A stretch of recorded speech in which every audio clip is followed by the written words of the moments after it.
ये छोकरियों सुन लेना, तुम्हारे ससुराल में मैं नहीं होंगी, लेकिन हर संडे को ऐसे बाल में तेल डालने का एक दूसरे के बाल में डाल देना। हाँ सतुड़ी, इसे ना जरा फोन से दूर रखना। ये फोन से दिन भर ऐसे चिपक के रहती है ना, जैसे होठों से लिपस्टिक ऐसे चिपक के रहती है।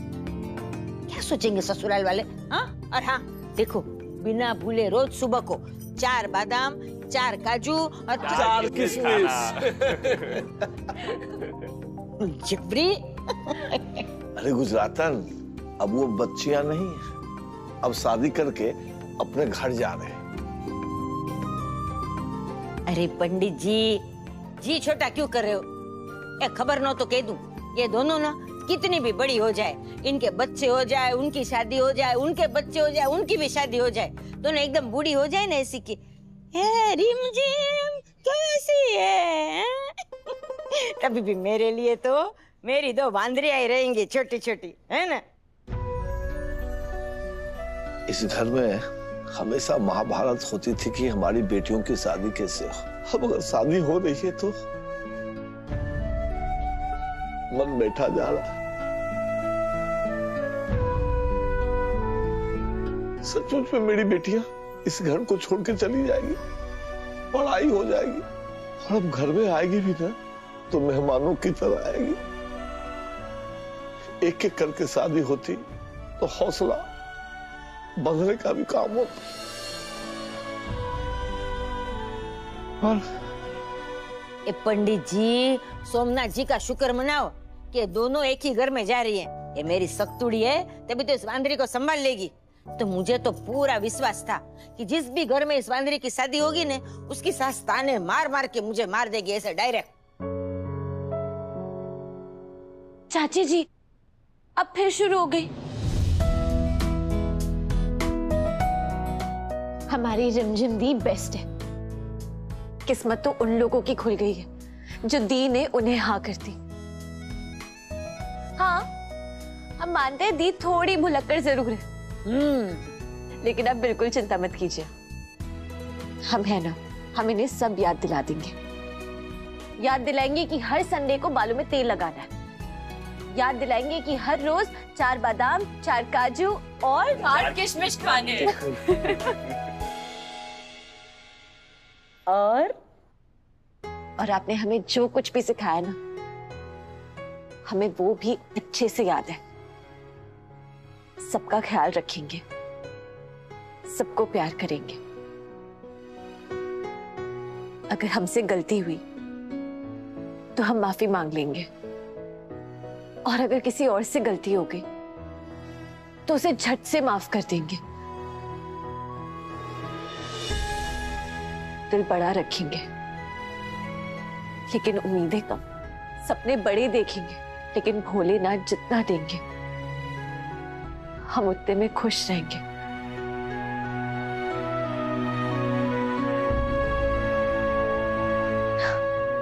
चाची जी, चाचा जी, आप दोनों ने जो हमें परवरिश दी है ना, हमारे लिए वो हमारी सबसे बड़ी पूंजी है। आप बिल्कुल चिंता मत कीजिएगा। आपकी ये दोनों बेटियां मनोरमा शर्मा का नाम हमेशा ऊंचा रखेंगी। दाई निकली ये खबर नो तो कह दू, लड़कियां ससुराल जाती है ना तो माँ बाप को चिंता तो लगी रहती है, लेकिन ये अच्छा है कि तुम दोनों ना एक ही घर में जा रही हो, देवरानी जेठानी बनके। बस एक दूसरे को संभाल लेना, और कभी कोई मन मुटाव हो, झगड़ा हो ना, तो आपस में ही निपटा लेना। बाहर किसी को इस बात की भनक तक नहीं होने देना, समझे? अरे किस्मत वाली हो जो अपना आधा मायका अपने साथ लेके जा रही हो तुम।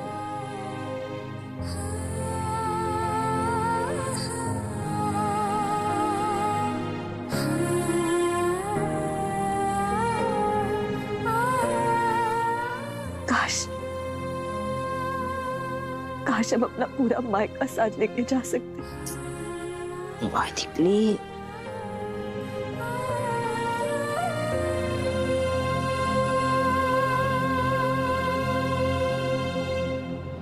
मम्मी अभी ना ये ऐसे बोल रही है, देखना जब शादी हो जाएगी ना तो डॉक्टर शिव में ऐसे खो जाएगी कि अपने बहन कम देवरानी को भी भूल जाएगी। हाँ, शिव शिव शिव की माला जपेगी। शक्ति, मैंने और मेरे परिवार ने तुमसे एक बहुत बड़ा राज छुपाया है। पता नहीं ये जानने के बाद तुम इस रिश्ते के लिए मानोगी या खुद ही मना कर दोगे, लेकिन ये जो राज है ये सच है और बताना जरूरी है। हम घर तो भाग आए पर डॉक्टर शिव की बात अधूरी रह गई। तानी कौन सा राज बताने वाले थे, क्यों इतने परेशान थे वो? थोड़ा सा सब्र करो शिव, ये राज तो बाहर आएंगे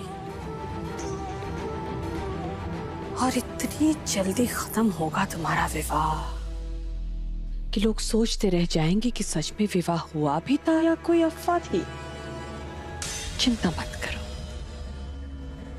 शक्ति को ये राज पता चलेगा, लेकिन शादी के बाद।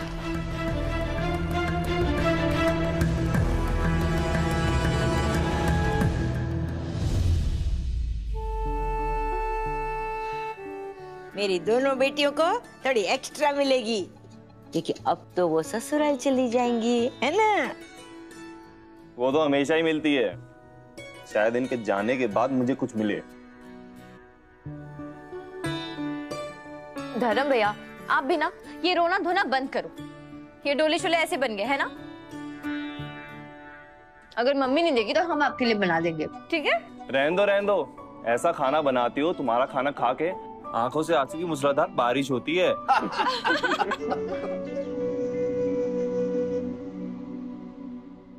बहुत दिनों से मुझे तुम्हें एक बात बतानी है, बस हिम्मत नहीं जुटा पा रहा था। क्या बताना चाहते थे डॉक्टर शिव? कुछ ही देर में तुम्हें सब कुछ पता चल जाएगा शक्ति, और उसके बाद तुम मुझसे शादी तो नहीं करोगी, पर प्लीज मुझसे नफरत भी मत कर दो। मुझे जीवन साथी मिले ना मिले, मैं ये दोस्ती नहीं खोना चाहता। मैं तुम्हें नहीं खोना चाहता शक्ति। प्लीज दिल से हर डर, हर झिझक निकाल दीजिए। दुनिया में ऐसी कोई बात नहीं है जो हमसे हमारा फैसला बदलवा सकती है। हम आपसे प्यार करते हैं, कुछ भी हो जाए हम इस प्यार से पीछे नहीं हटेंगे, और हमारी दीदी को लेकर भी हमारी कुछ जिम्मेदारियां हैं, ना उस जिम्मेदारी से पीछे हटेंगे। ये रिश्ता होगा, ये शादी भी होगी, शिव शक्ति होंगे।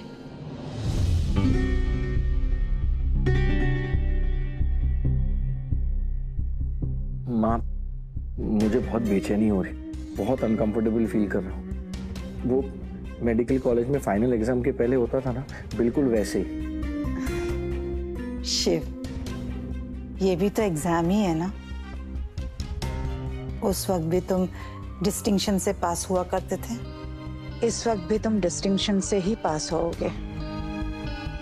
हम तुम्हें तब भी कहते थे कि तुमने ईमानदारी से मेहनत की है तो उसका फल जरूर मिलेगा, और आज भी तुमने जो कुछ भी किया है वो ईमानदारी से किया है। इतने दिनों बाद हमें हमारे सारे सवालों के जवाब मिलने वाले थे, लेकिन दीदी ने घर बुला लिया। पता नहीं हमें इतनी बेचैनी क्यों हो रही है। ऐसा लग रहा है जैसे हमारा कोई एग्जाम होने वाला है। हमारी ये बेचैनी ना अब सिर्फ तभी दूर होगी जब हम डॉक्टर शिव से बात करेंगे। एक काम करते हैं, उन्हें फोन कर लेते हैं।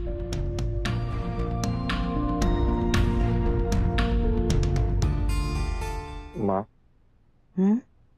वो लेटर पढ़ के शक्ति मुझसे दोस्ती तो नहीं तोड़ेगी ना? मैं उसकी दोस्ती नहीं खोना चाहता। नहीं, ये रिश्ता भोलेनाथ जी ने बनाया है, वो इसे कभी टूटने नहीं देंगे।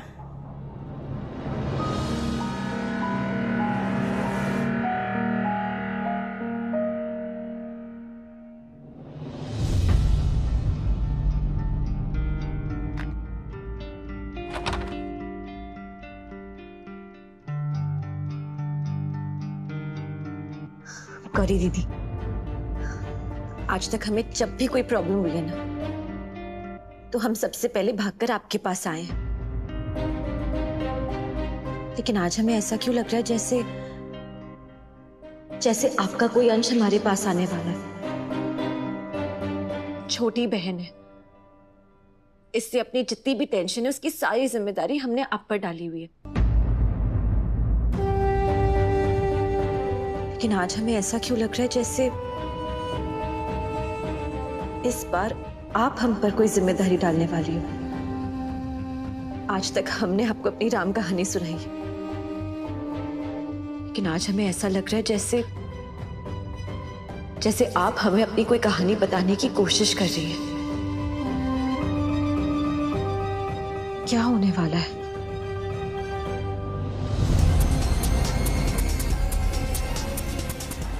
बस थोड़ी देर शिव भैया, मैं शक्ति के घर पहुंच ही रहा हूँ। भैया मेरा दिल ये कहता है कि शक्ति सब कुछ जानने के बाद भी ना आपसे प्यार करना कम नहीं करेगी। आप दोनों की कहानियां भैया अब तक साथ साथ चल रही थी, अब आपस में मिल जाएगी और हमेशा हमेशा के लिए एक हो जाएगी। भैया नीचे वाले शिव के चमचे, चल तैयार हो जा, आज तुझे ऊपर वाले शिव के पास पहुंचाता हूं। पर वैसे भी तुझे तो बहुत शौक है ना मार खाने का, आज तेरा ये शौक अच्छे से पूरा करता हूं।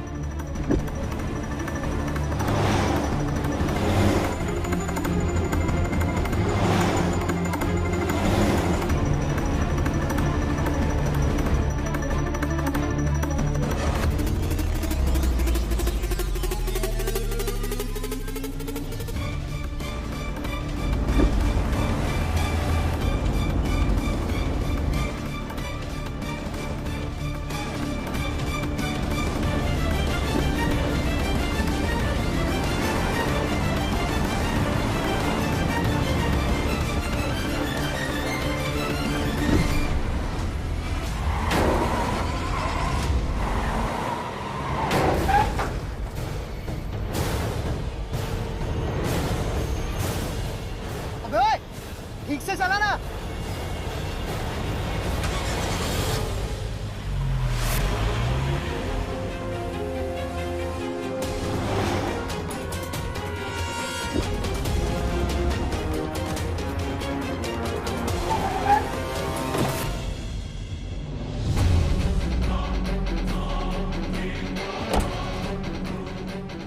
अगर तू मर गया तो शक्ति को सच कैसे पता चलेगा? और अगर शक्ति को सच नहीं पता चलेगा तो शक्ति शिव से शादी के लिए मना कैसे करेगी? मजा नहीं आ रहा है, बहुत बोरिंग है, कुछ मसाला होना चाहिए। इसीलिए आई एम सॉरी मॉम, मैं एक ट्विस्ट ला रहा हूं। अब अटैक नंदू पर नहीं होगा, अटैक होगा आपके प्लान्स पर। शक्ति से सच छुपाया नहीं जाएगा, इनफैक्ट उसे सब कुछ सच सच बताया जाएगा। शिव शक्ति की गाड़ी शादी तक नहीं पहुंचेगी, उससे पहले ही उसका एक्सीडेंट हो जाएगा, ठीक वैसे जैसे मेरी गाड़ी का हुआ।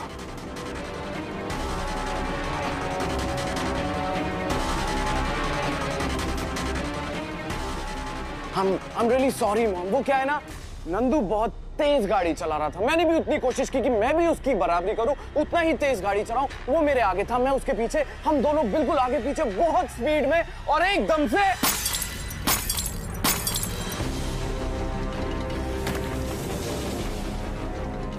मेरी गाड़ी का एक्सीडेंट हो गया। अब पढ़ने दो शक्ति को वो लेटर। जैसे ही वो लेटर खत्म होगा वैसे ही शिव शक्ति का चैप्टर भी खत्म होगा और शुरू होगा कीर्तन और शक्ति का चैप्टर।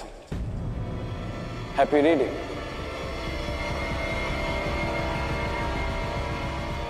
आज जो कुछ भी हुआ उसके लिए हम आपसे हाथ जोड़कर माफी मांगते हैं और वादा करते हैं कि आज के बाद हम इस घर की दहलीज को कभी नहीं लांघेंगे। आपकी इजाजत के बिना हम सांस तक नहीं लेंगे। हमारी की एक ही सजा हमारे बेटे शिव को मत दीजिए। लेकिन तेरी वजह से आज तक शिव जो भुगत रहा है उसका क्या? तेरी वजह से हमारा बेटा हमसे अलग हो गया। आज हम तुझे छोड़ेंगे नहीं।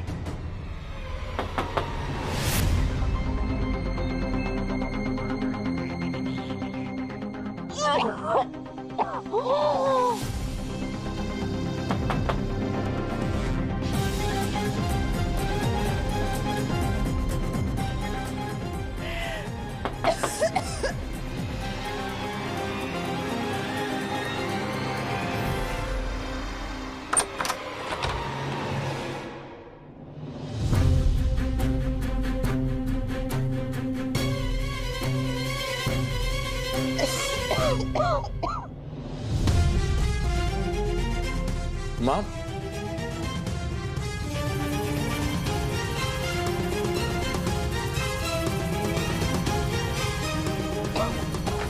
माँ क्या हुआ? माँ, माँ क्या हुआ? माँ क्या हुआ?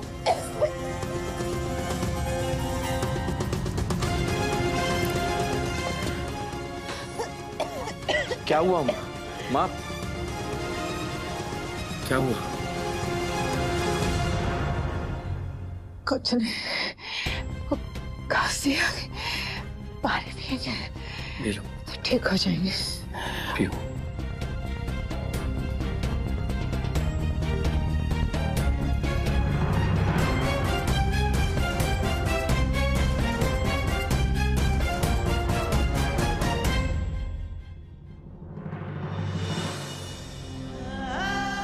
पापा, आज जो कुछ भी हुआ उसके लिए माफी चाहता, पर मैंने जो किया उसके लिए नहीं। अगर मेरी जगह आप होते और मां की जगह दादी, तो आप क्या करते?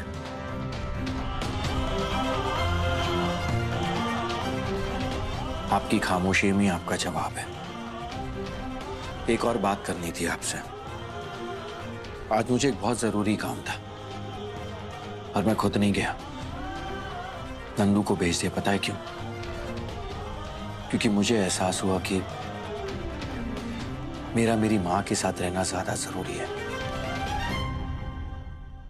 क्योंकि शायद वो इस घर में सेफ नहीं है।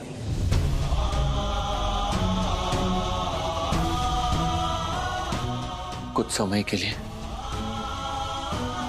एक बेटे का फर्ज निभाने से चूक चुका हूं, लेकिन अब नहीं। एक बेटे के लिए सबसे बड़ी शर्म की बात यह है कि वो अपने मां के लिए खड़ा ना रह सके। बताइए पापा, क्या मेरी मां इस घर में आपके साथ सेफ है? हाँ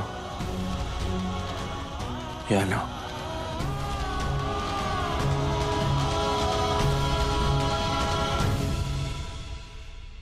हाँ।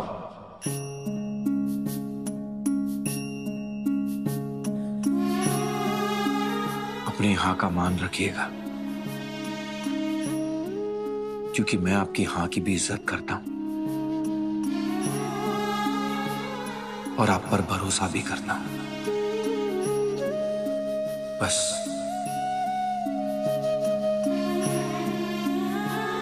मेरा भरोसा मत तोड़िएगा।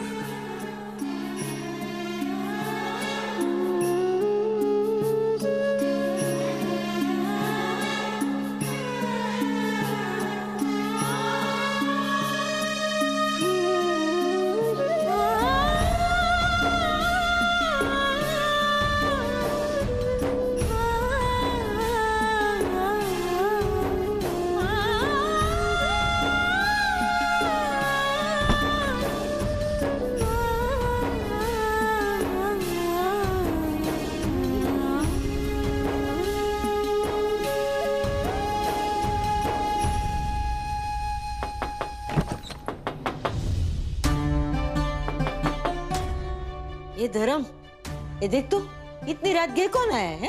हाँ मैं देखता हूँ।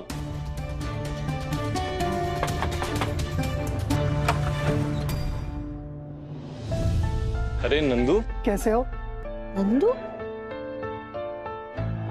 आओ। अरे नमस्ते कैसा चाची जी। बेटा? आजा नमस्ते चाची जी। आजा जिधर है जिधर। आनंद में रहो। कैसे हो? बस बेटा इतनी रात गए, घर पे सब ठीक है ना? जी चाची सब ठीक है। वो शक्ति से कुछ काम था। भैया ने ये लेटर दिया है, बस ये उनको देना था।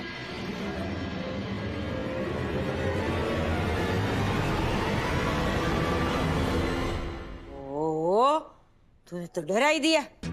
पंडित जी देख रहे, चिट्ठी।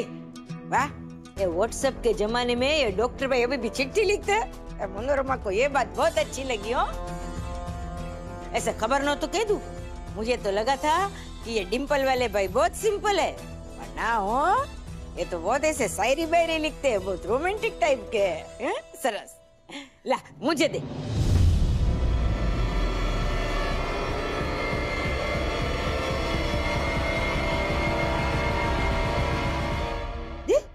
मैं देता हूँ ना, इसी बहाने शक्ति से भी मिल लूंगा।